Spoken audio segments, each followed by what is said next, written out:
Hey everyone, today we're going to be taking a look at the brand new 2023 Euphree City Robin X Plus. Now this bike was just released in July of 2023 and it has some awesome upgrades over their older model that I reviewed last year. If you guys didn't see that video, I'll leave a link down below to it. I highly recommend you go watch it.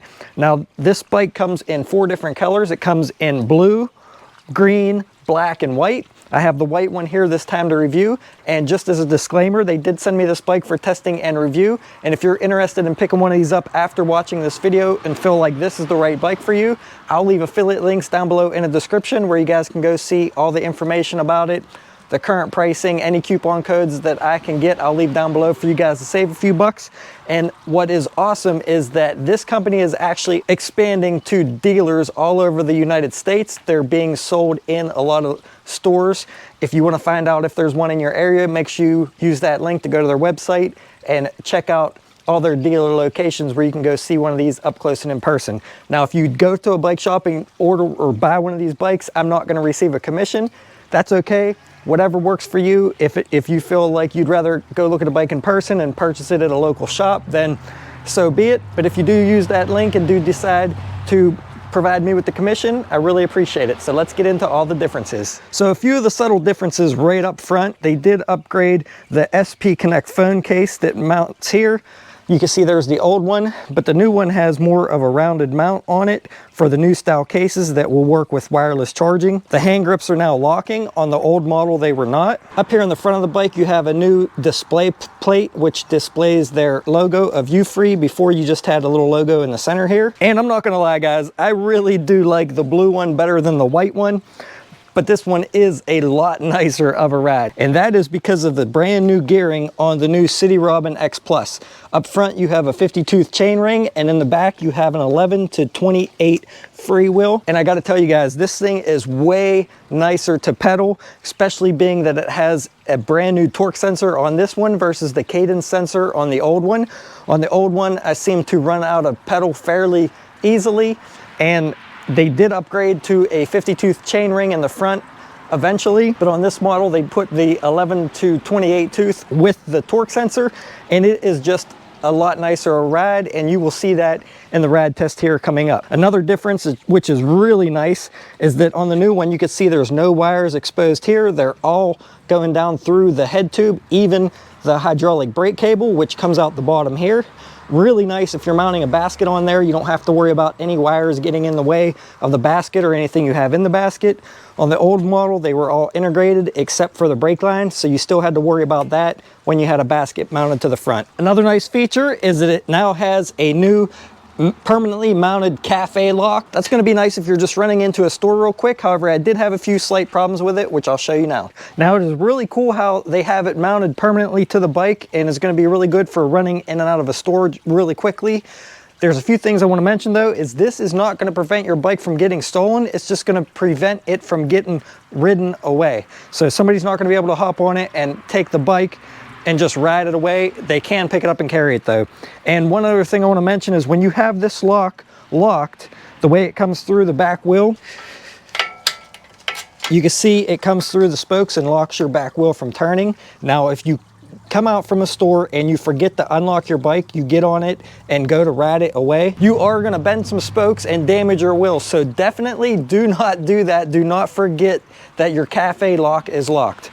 Now, one thing I noticed about this one on my first ride, when I took it for my first ride test, is that I noticed a really bad vibration coming from the back of the bike, and it seemed like at first it was coming from the motor. It had nothing to do with the motor. It was this cafe lock. The tolerances inside the lock were just a little bit loose, and it was causing a vibration on the whole back of the bike, but this is the noise it's making. So let me unlock it first so I don't damage anything. And you can see here when you first start out, you hear that vibration noise. If I hold my finger on this lock right here, the noise goes away.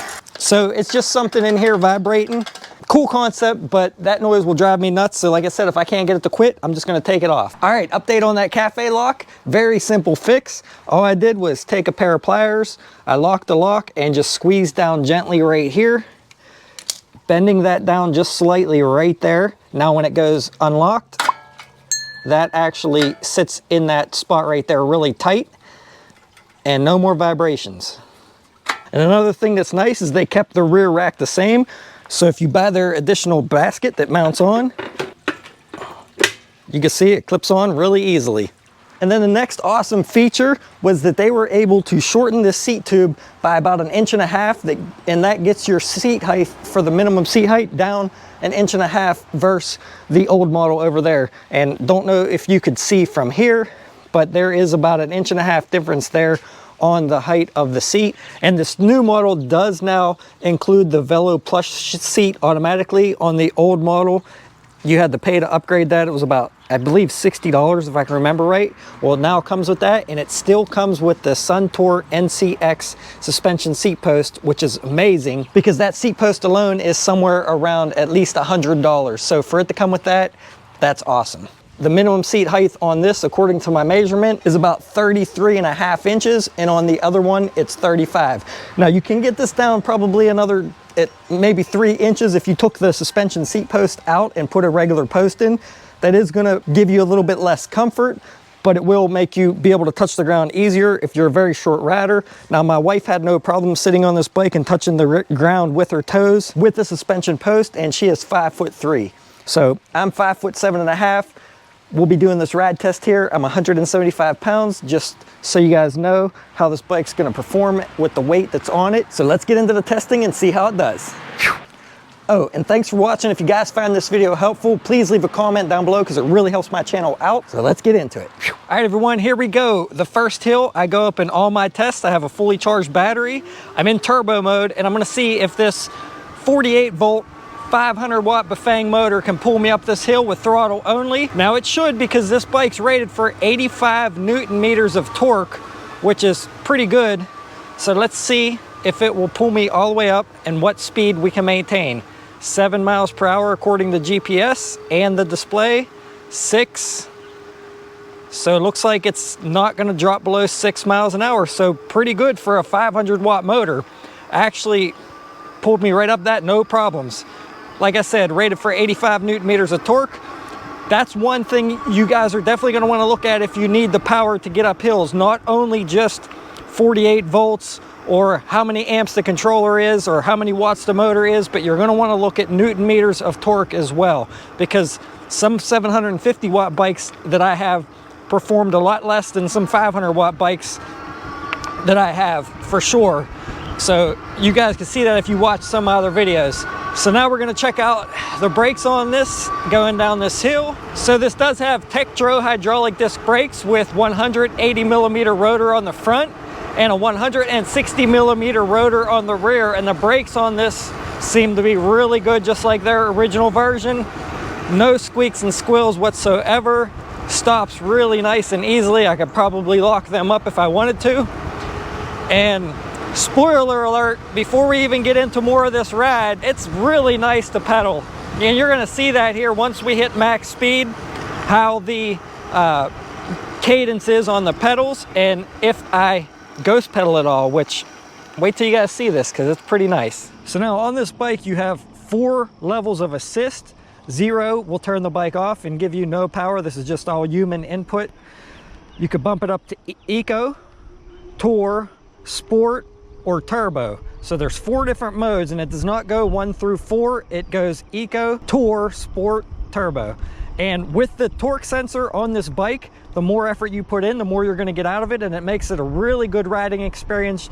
It makes you feel like you're almost riding a traditional bicycle. When you put more effort in, you're gonna get more out. So I'm gonna stay in turbo mode here. I'm not gonna go through all the levels of assist. You can see here, I'm just cruising very easily. And if I push harder, I'm gonna get more out of that motor, and I'm barely pushing. This bike gets up and goes pretty quick. So I'll show you once we get here to this slight incline. We're gonna hit some steeper inclines later in the video, so make sure you stick around. But right now, I'm in 7th gear, which is that 11-tooth gear, the hardest one to pedal, and I'm not really putting a whole lot of effort in. I'm in turbo mode, and it's cruising me right along easily, no problem. Now, I am gonna go ahead and bump this down to eco mode just because I'm on a slight incline here. Now, it's not gonna give you as much output of the motor. in eco mode. So if you want more exercise, go into this mode here, and you will feel, it'll give you just a slight bit of power the more power you put into the pedals, but it is going to cap your power output. So if you want the exercise on this bike, you're definitely going to get it depending on what level you have it set at and what gear you're in. I'm not exactly sure what gear I'm in right now because it only shows 1 and 7 up here. Looks like I'm in about maybe 3rd or 4th gear, but this is, like I said, really nice setup here, the way it's designed for pedaling. And what's really awesome is if you don't want to bump it up in pedal assist levels, or if you want to go faster and you don't want to change your settings, just hit that throttle and you have full throttle output no matter what pedal assist level you're in. So you can override that torque sensor at any point and get full power with just your throttle. Going down another long hill here, we're going to try these brakes out some more. One thing I want to mention though is that I do have their accessory mirror on here that is extra. That mirror does not come with the bike, but it's really nice because this style mirror it's actually one of my favorite. It gets the mirror out far enough to where you don't see your arm, and it gets past your arm and you can view behind you. Some mirrors that bolt up here, you get a view of your arm and it's not very ideal, but this is definitely one of my favorite mirrors. Highly recommended. So trying these brakes out here, still no squeaks and squeals. Oh yeah, very nice. And one thing I forgot to mention in the beginning of the video about differences, the fenders on this new model are way thicker than the original model, and they are metal fenders. So that's nice, just like the original one. But they are thicker, which is gonna help a lot for them bouncing around when you're hitting bumps and stuff. We'll hit some bumps up here, and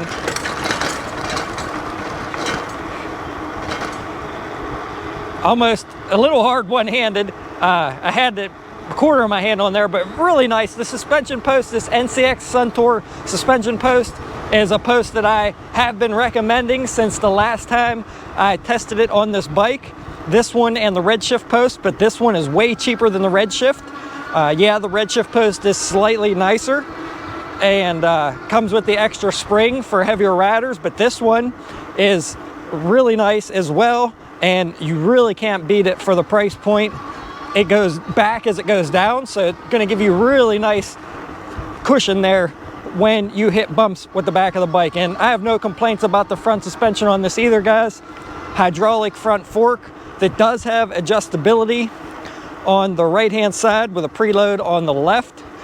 Now there's no clicks on the adjustment whenever you adjust the front shock, but it does seem to adjust whenever you do adjust that knob on the right hand side from open to close, and it does have a lockout if you close it all the way off. So if you're hitting a hill and you're pumping it hard, you may want to lock that front suspension out. So we're going to go ahead and test out the max speed and see how fast this bike will go with throttle only and then pedal assist. And make sure you guys keep an eye on my legs as I'm pedaling, and you'll see the cadence and how nice this is to pedal at higher speeds. All right, here we go. Throttle only first. We're going to see how fast it goes, and then we're going to try pedal assist.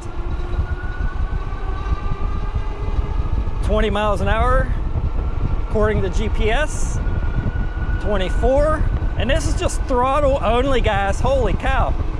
It is not capped at 20, which is what is legal. 28 with just throttle. Still cruising along. So it looks like 28 miles per hour with just throttle. Now I'm going to go ahead and switch over to the pedals and see if we can get it to go any faster. So that is definitely class 3 speeds. 28, and look at my cadence here on my legs at 28 miles an hour. Very nice cadence. Definitely no ghost pedaling here. Very, very nice pedaling at high speeds. And it's looking like it's gonna cut it around 28 miles per hour with the pedals as well. So very nice class 3 speeds. Easy to maintain 28 miles an hour.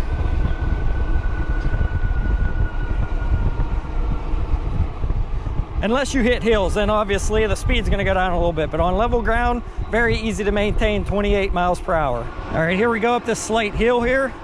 I think I'm in like 5th gear, I think. Just cruising, turbo mode, 16 miles an hour, putting a little bit of effort in. And like I said, this is what's nice. This is a torque sensor. I'm getting my exercise.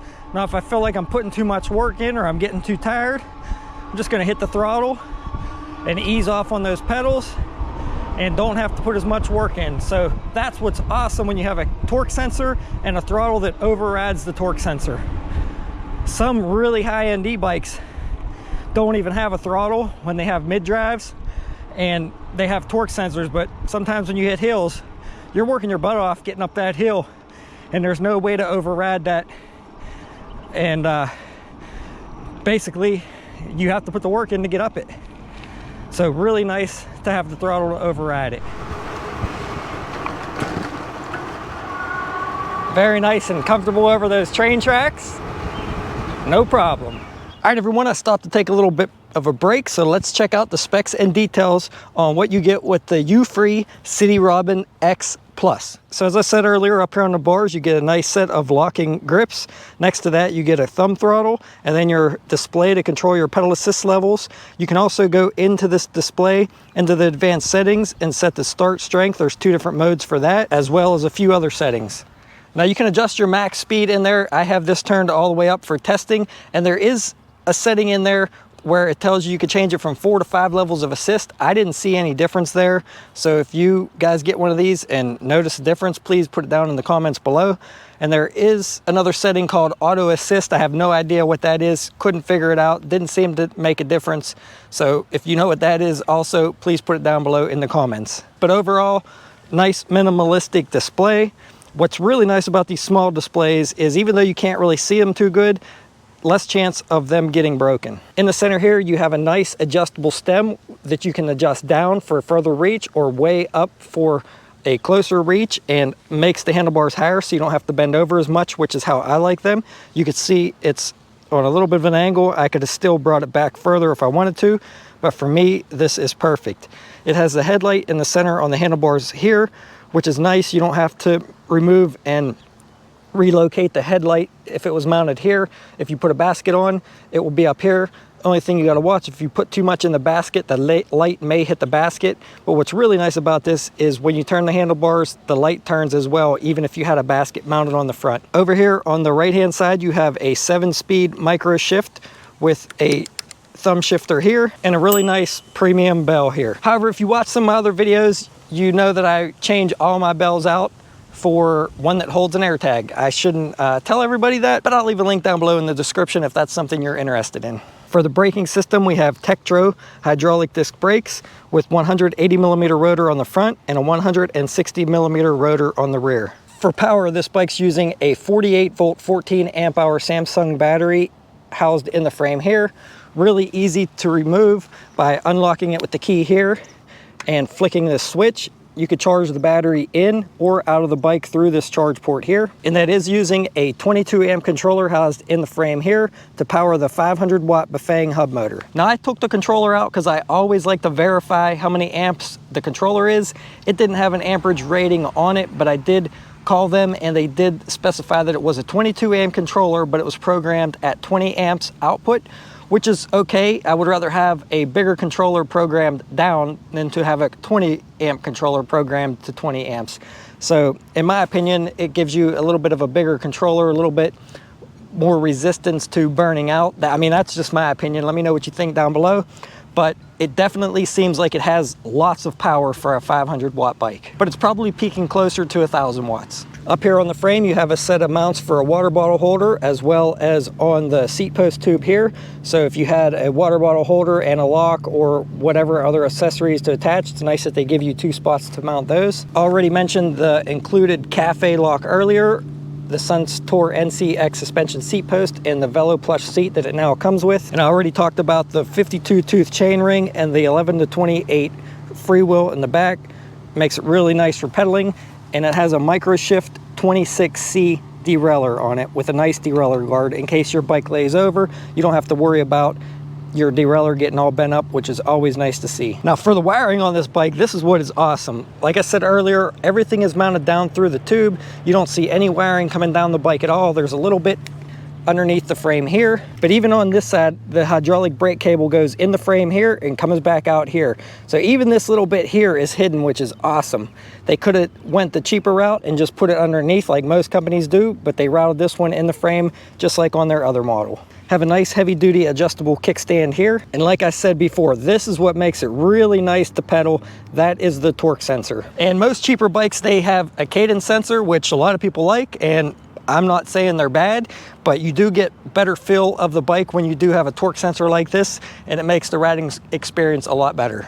It has a nice set of metal fenders in both the front and the rear, which are really heavy duty, a lot more thicker than the older model like I mentioned before. And it has a tail light on the back, which is actually a brake light when you pull the brake lever, which is really nice to see for safety. And this bike's sitting on a pair of 27.5 by 2.10 Kenda tires, and it does seem like they upgraded their spokes. In the back they're using 12 gauge spokes, so they're a little bit thicker than the other one that I reviewed, which is a nice upgrade to see. Now this back rim was a little bit bent. It got bent in shipping, and they are shipping me out a new rim.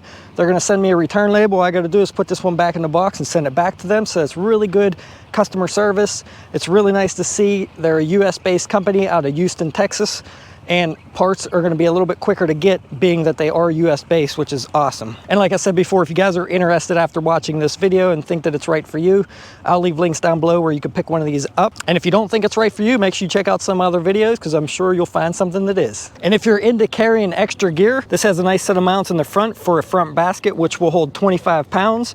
And the rear rack is welded on, nice and heavy duty, and will hold up to 100 pounds. For suspension, like I said earlier, it has a hydraulic fork on the front, and this is what I was talking about. There's really no clicks there on adjustment, but it does lock out, and it does seem like it adjusts the compression the further you turn this. So I would say there is adjustments there, it just doesn't click. And on the rear, like I said, you have the Suntour NCX suspension seat post. And what's really nice is if you have multiple bikes, it's 27.2 millimeters in diameter. All you need to do is get the correct shim for your other bikes, and you can use this seat post into any other bike that you have, which is what I do. It saves me a ton of money from having to buy different seat posts for different bikes, because I can only ride one at a time. But overall, everyone, really beautiful bike, really nice, really good quality in my opinion. But let's get back into the rad test and see how it performs up some steeper hills on the way back to my house.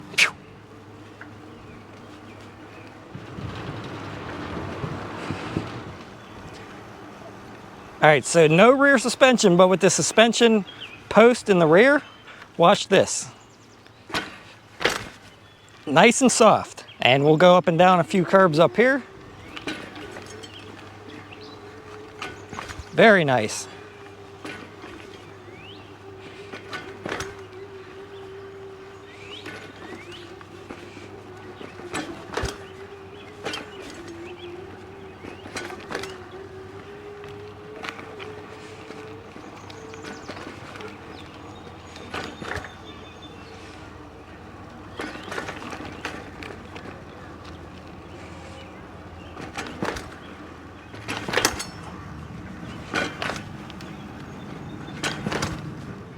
All right, everyone, here we go up the steepest hill in town.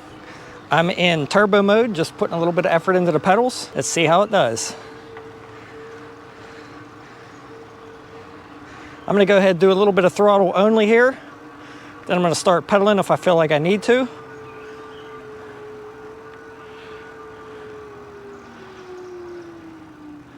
All right, I'll start pedaling here. Very easy, one-handed up this hill, little bit of pedaling, no problem at all.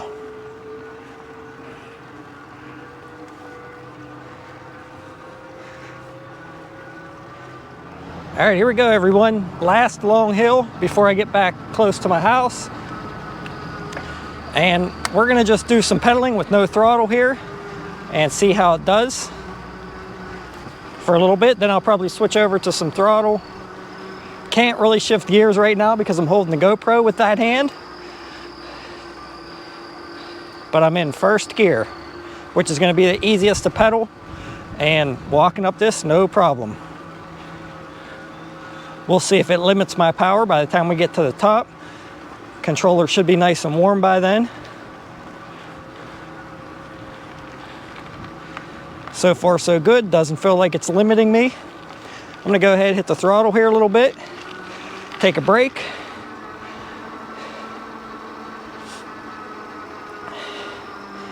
And then I'll help it out a little bit while hitting the throttle so I don't have to work so hard. Although I should let off that throttle. In fact, I'm going to. I'll probably be huffing and puffing by the time I get to the top, but I did gain 10 pounds over the winter, which I never lost, and summer's a good bit through already, and I haven't lost the weight yet. So maybe I should lay off the pedal assist a little bit. Like I said, I'm about 175 in this video. Typically, I usually weigh about 165, but 175 today. And when I get back home, we will weigh this bike and see how much it weighs with the battery installed. All right, got a nice burn going on now. Perfect, made it to the top, no problem. Did hit the throttle there at the end. Whew, cruising get cooled off now. 24, 26, it's just throttle. Whew. Nice cool breeze. See you guys in a minute. All right, we're almost back to the hill that I go up in all my tests at the beginning. And I'm just gonna ride this like I normally do on my rides and pedal, and I don't know, we're gonna see how good it goes up this hill. I'll tell you where the point is where I usually start pedaling or start my tests. And I usually start my tests about right here at this post with just throttle. That's the one I did at the beginning of the video. This is how I would normally ride. Remember, it was 6 miles an hour, but here with me pedaling a little bit and helping out, 13 miles an hour, no problem. All right, everyone, I made it back home. I just weighed the bike and it is 66 pounds according to my scale with the battery, with the mirror, just as you see it right here. If you take the seat post and seat out, that's about 3.5 pounds. And if you take the battery out, it'll get you well below 60 pounds, which is the limit of a lot of bike racks. So really nice on weight there. And one thing I forgot to mention was assembly. Assembly was very easy on this bike. Really, all I had to do after I got all the packaging off, I just had to install the front handlebars. I had to make sure the stem was tight, install the front wheel, and put the front fender on. And the pedals, of course, had to put those on as well, and then go over the whole bike and make sure everything is tight. Now, there was one screw that I found wasn't tight. That was on the back fender, the screw that was in the center. I seen that it had a little bit of play in there, wasn't quite tight. Initially, I thought I had to take the wheel off, but I was able to let the air out of the tire, just enough room to get my wrench in there to tighten that center bolt up on that rear fender. So I did mention it to him and told him that that was loose when I got it. So hopefully yours comes tightened, but you definitely want to check all the nuts and bolts on any bike, no matter what bike you end up purchasing. When you first get it, unpackage it, go over the whole thing, make sure everything is nice and tight before your first ride. So other than that, let me know what you guys thought down below, how you thought it performed. I thought it did excellent, and it is a very comfortable bike to ride. So thanks for watching, everyone. Please consider subscribing, and I'll see you all around on the next one. Thanks for watching.